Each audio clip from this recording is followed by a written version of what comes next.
Kamis pemirsa, Komisi Pemilihan Umum KPU Kota Palembang menggelar rapat koordinasi uji rancangan penataan dan alokasi kursi anggota DPRD Kota Palembang pada pemilu 2024 yang digelar di Ballroom Novotel pada Kamis pagi.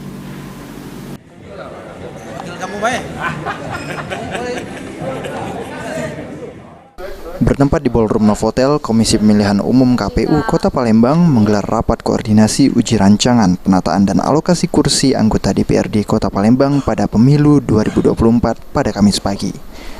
Rapat koordinasi tersebut, KPU melibatkan seluruh unsur, diantaranya Dewan Perwakilan Rakyat Daerah DPRD Kota Palembang, fraksi partai, akademisi, pemantau pemilu, serta pemerintah daerah.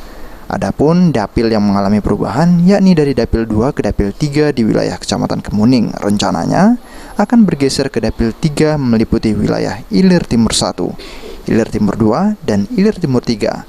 Karena ada 7 prinsip, salah satunya faktor jumlah penduduk. Nantinya, hasil rapat koordinasi ini akan disampaikan ke Komisi Pemilihan Umum KPU Republik Indonesia untuk melakukan uji publik kembali dan keputusan di KPU RI. Dengan seluruh unsur ya, sehingga kita mendapatkan satu pemikiran, tanggapan, masukan. Hasil inilah akan diuji kembali di KPU Republik Indonesia. Dapil lain layak atau tidak? Dapil lain nggak ada perubahan? Tidak ada perubahan. Cuma di Dapil 2? Dari Dapil 2 ke Dapil 3. Oh, dari Dapil 2 ke Dapil 3? Iya. Itu kan perubahannya tuh karena ada beberapa prinsip kan Pak? Ya, ada 7 prinsip. Yang pastinya yang pertama itu kan dari jumlah penduduk ya itu ya. Nah, dari jumlah penduduk, dan itu juga ada rumusnya, sehingga ketika hasil dari rapat koordinasi Pak Ahmad Joni Divisi Teknis di Pontianak kemarin, sehingga Kota Palembang ada pergeseran karena dengan jumlah penduduk tadi. Nah, hari ini yang kita adakan rapat koordinasi ini mencari solusi. Sementara itu, Ketua DPRD Kota Palembang Zainal Abidin mengungkapkan, KPU menyampaikan 2 opsi, yakni opsi pertama sama dengan 2019, tetapi ada pengurangan di Dapil 3 menjadi 6 kursi, penambahan di Dapil 4. Sedangkan opsi kedua, Dapil 1, 2, 3, dan 4, jumlah 9 kursi, Dapil 5 dan 6 tetap.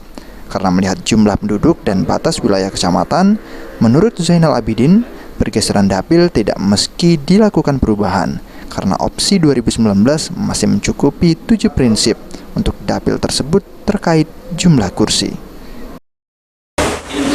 Opsi yang pertama itu hampir sama dengan 2019, tapi ada pengurangan di Dapil 3 menjadi 6 kursi, penambahan di Dapil 4. Kemudian ada opsi keduanya 1, 2, 3, 4 itu 9 kursi jumlah kursinya, Dapil 5 dan 6 tetap. Karena melihat jumlah penduduk, kemudian batas wilayah kecamatan masih mencukupi 7 prinsip, masih masuk di 7 prinsip untuk dapil-dapil itu terkait jumlah kursi. Abidin Riwanto, PAL TV.